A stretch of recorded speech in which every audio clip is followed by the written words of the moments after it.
Hi. இன்னைக்கு ஒரு குறள்.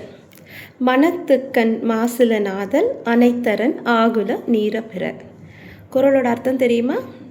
சரி, இந்த கதைக்கு அப்புறம் அர்த்தம் சொல்கிறேன். ஒரு சிறுவன் கடலுக்கு போயிருந்தான்.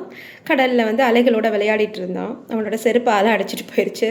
பையனுக்கும் வந்துருச்சு. இந்த கடல் ரொம்ப மோசம், என் செருப்பு திருடிட்டு போயிடுச்சு, திருட அப்படின்னு சொல்லிட்டான். ஒரு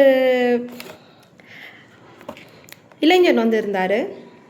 அவர் ரொம்ப சோகமாக இருந்தார். என்னென்னா, அவரோட மனைவியை இழந்துட்டார், கடலில் விழுந்துட்டாங்க தெரியாமல். அப்போது அவர் கடலை கொலைகாரன் அப்படின்னு சொல்கிறாரு.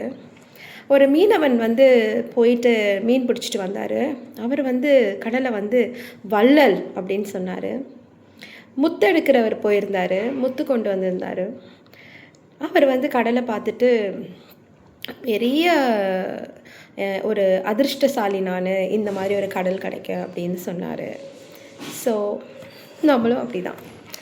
பார்வை தான் உலகம். ஒவ்வொரு பார்வை நம்ம மேலே எப்படி இருக்கோ அப்படி தான் அவங்க நம்மளை நினச்சிப்பாங்க. ஸோ நம்ம எல்லாரையும் இம்ப்ரெஸ் பண்ணிகிட்ருக்க முடியாது. இந்த குறளோட அர்த்தம் அதுதான். மனத்துக்கண் மாசில நாதல் அனைத்தரன் ஆகுல நீரப்பிற. அப்படின்னா, நீ உன்னோட மனசுக்கு நீ நல்லவனாக இரு. மற்றவங்களோட பார்வைக்காக நீ உன்னை மாற்றிக்காத. நீ உன்னோட செய்கைகளில் உண்மையாகவும், உன்னோட அன்பு உண்மையாகவும், எல்லாவற்றிலும் உண்மையாக இருக்கணும். உனக்கு நீ உண்மையாக இரு அப்படின்னு சொல்கிறாரு. அப்போ நம்ம எல்லாரும் நமக்கு உண்மையாக இருந்தோம் அப்படின்னா, நம்மளோட மனசுக்கு நம்ம செய்கிறதெல்லாம் உண்மையாகவும் கரெக்டாகவும் பட்டதுனாவே எல்லாமே சரியாக போயிடும் இல்லையா? So cheers.